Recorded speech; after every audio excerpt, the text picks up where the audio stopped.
नमस्कार दोस्तों, स्वागत है आप सभी का आपके अपने YouTube चैनल आज स्टडी ऑफिशियल पर।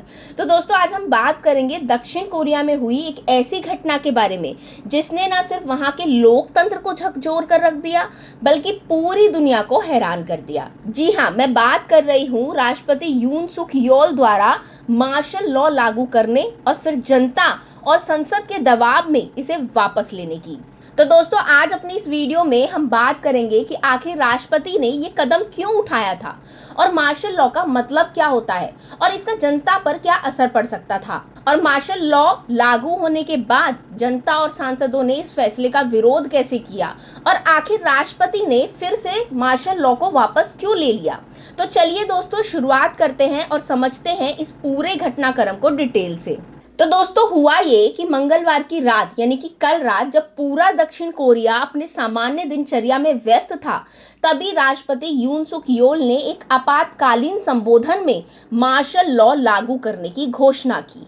उनका कहना था कि देश की सुरक्षा और देश विरोधी ताकतों पर नियंत्रण के लिए ये कदम उठाना जरूरी था। लेकिन दोस्तों, इस आदेश के तुरंत बाद हालात इतनी तेजी से बदलने लगे कि सेना ने नेशनल असेंबली और अन्य महत्वपूर्ण सरकारी स्थलों पर कब्जा कर लिया। मीडिया चैनलों पर सरकारी नियंत्रण की कोशिशें की गई ताकि जनता तक सीमित और पक्षपाती खबरें ही पहुंचे। देश भर में सेना और पुलिस की भारी तैनाती देखी गई, जिससे लोगों में डर का माहौल बन गया। लेकिन ये सब ज्यादा देर तक नहीं चला। जनता और सांसदों के कड़े विरोध के कारण राष्ट्रपति यून को 24 घंटे के अंदर ही अपना फैसला वापस लेना पड़ा। अब यहाँ पे एक सवाल ये उठता है दोस्तों कि आखिर राष्ट्रपति यून सुक योल को ऐसा कठोर कदम उठाने की जरूरत क्यों पड़ी। तो दोस्तों, इसके पीछे ना कई कारण छिपे हैं। सबसे पहले, लोकप्रियता में गिरावट। जी हाँ, राष्ट्रपति यून सुक योल जब मई 2022 में सत्ता में आए थे तो उन्हें एक सख्त और मजबूत नेता के रूप में देखा गया, लेकिन कई घोटालों और विवादों के चलते उनकी लोकप्रियता तेजी से घटकर केवल 17% रह गई। इसके अलावा दोस्तों, विपक्ष का दबाव। अप्रैल में हुए चुनावों में विपक्ष को बड़ी जीत मिली, जिससे राष्ट्रपति की पार्टी संसद में कमजोर हो गई। इससे उनकी नीतियों को लागू करने में मुश्किलें आने लगी। इसके अलावा घोटालों ने उनको कमजोर कर दिया। जी हाँ, राष्ट्रपति की पत्नी और उनकी सरकार से जुड़े घोटालों ने उनकी छवि को बुरी तरह से प्रभावित किया। इन घोटालों की वजह से जनता का विश्वास उनकी सरकार पर से उठने लगा। अब मेरा मानना यह है दोस्तों कि मार्शल लॉ लागू करने का उद्देश्य जनता का ध्यान इन मुद्दों से हटाकर अपनी सरकार की ताकत दिखाना था। अब अगर बात करें कि अगर मार्शल लॉ लागू रहता तो दक्षिण कोरिया और वहां की जनता पर क्या असर पड़ता, तो दोस्तों, मार्शल लॉ के तहत सरकार का नियंत्रण सेना के हाथों में चला जाता है।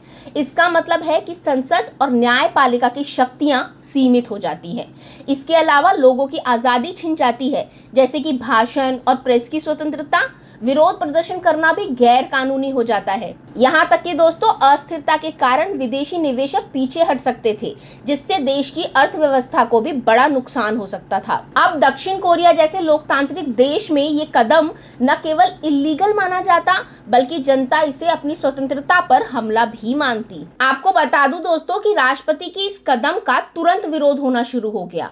आधी रात को बुलाए गए आपातकालीन सत्र में 300 में से 190 सांसद पहुंचे। उन्होंने सर्वसम्मति से मार्शल लॉ को असंवैधानिक और अवैध घोषित कर दिया। इसके अलावा राजधानी सियोल समेत देश भर में हजारों लोग सड़कों पर उतर आए।